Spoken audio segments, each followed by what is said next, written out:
May kinakasama ka rin, di ba? Opo. Ay, ay, ay. So, may sabi na pala si Ate Belen, pero bakit siya sumali pa kay Mang Men? Nako, sasagutin niya yan. Wala ka alis dahil magbabalik pa.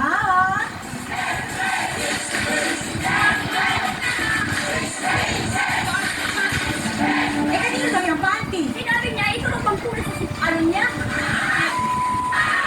doon ko sinabi siya.